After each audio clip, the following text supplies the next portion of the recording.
podcast de l'article de Gabriel Bannon publié sur ledigi.ma. L'auteur a intitulé son article « Mensonges et gouvernance ». Il commence son article ainsi. Le mensonge politique a sa loi, sa justification, son explication, et il est bien évident qu'on ne peut rien en dire ou presque, sauf à le blâmer. L'analyse le réduit à des motivations de divers ordres, soulignant son sens dans des formules, qui le condamnent toujours quasi unanimement avec des pseudo-équivalences moralisatrices, substituant des rationalisations à son énigme. Le noyau du mensonge est un ineffable.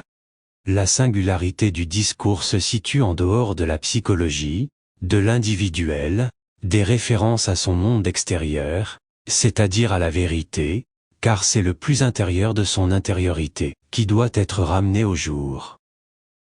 Art de la persuasion, la rhétorique n'est pas le mensonge manipulatoire sophiste ni l'idée pure sans condition, mais une danse oratoire qui efface les frontières, une manière d'absoudre le mensonge en se mentant à soi-même dans le seul but de gagner ou de maintenir le pouvoir. L'auteur poursuit son article ainsi. En Afrique, le mensonge est policé, il devient fin, subtilité exquise.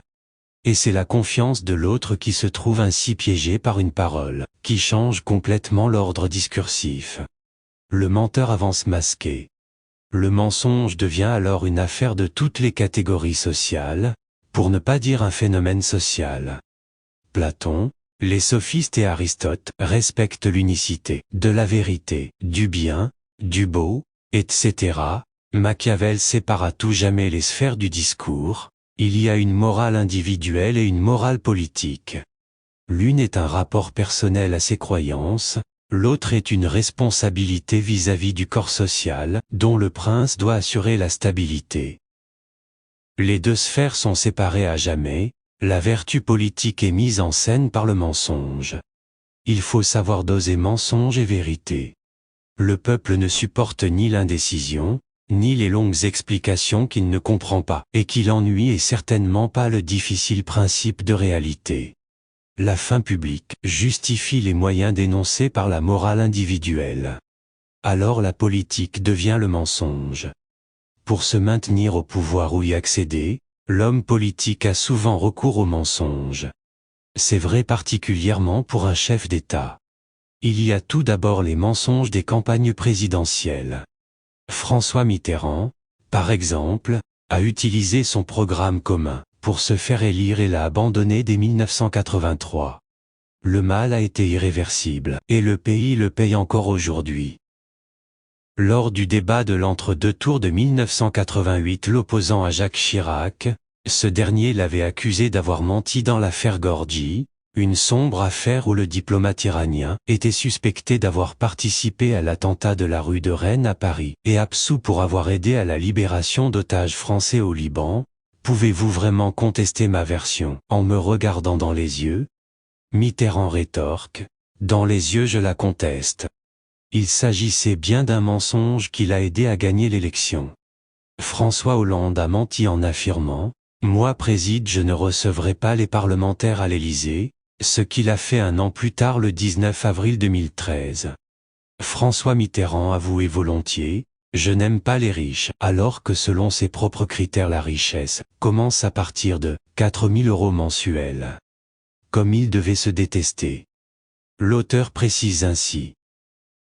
D'autres promesses ne seront également pas ou partiellement tenues par François Hollande, je ferai en sorte que mon comportement soit à chaque instant exemplaire.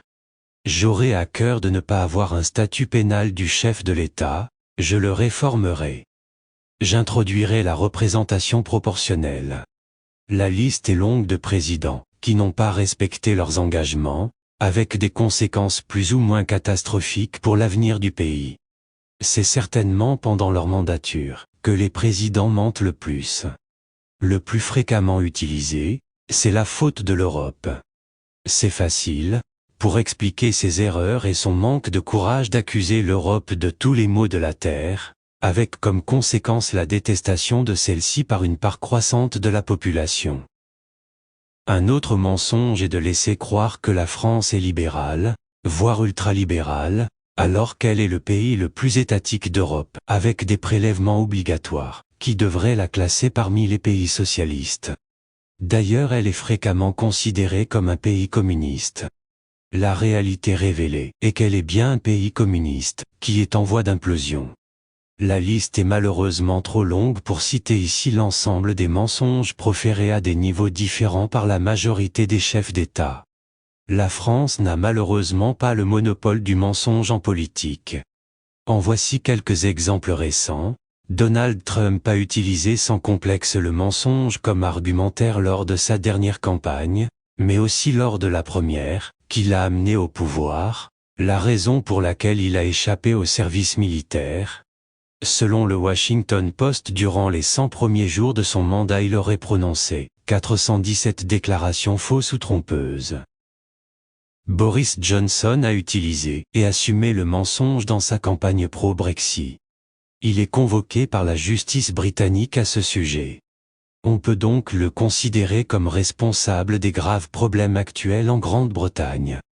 L'auteur ajoute ainsi: à des degrés différents toutes les dictatures, de Xi Jinping à Ebrahim Raïssi en Iran en passant par Erdogan, et les 50 dictatures recensées par Wikipédia, 19 en Afrique subsaharienne, 12 au Moyen-Orient et au nord de l'Afrique, 7 en Eurasie, 3 en Amérique et 1 en Europe, Biélorussie, ont recours au mensonge.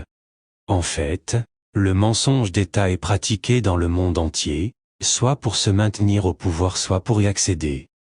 Ces mensonges impactent la vie des citoyens, heureusement à des niveaux et des degrés différents. Les chefs d'État n'ont pas la prérogative du mensonge. À de rares exceptions près, toute la classe politique le pratique par volonté, par ignorance mais pire par idéologie.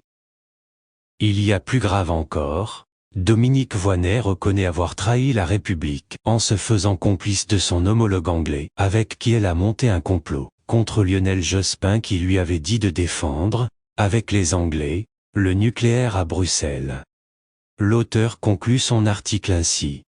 La liste est longue des lâchetés des politiciens qui, pour satisfaire leur carrière politique, n'hésitent pas à mentir et mettent leur pays dans une situation difficile. La France est endettée à outrance afin que les politiques ne se déjugent pas de leurs engagements irréalistes. Ce sont leurs petits-enfants qui paieront ces inconséquences. Par Gabriel Bannon et lu par l'intelligence artificielle de l'Odigi Media.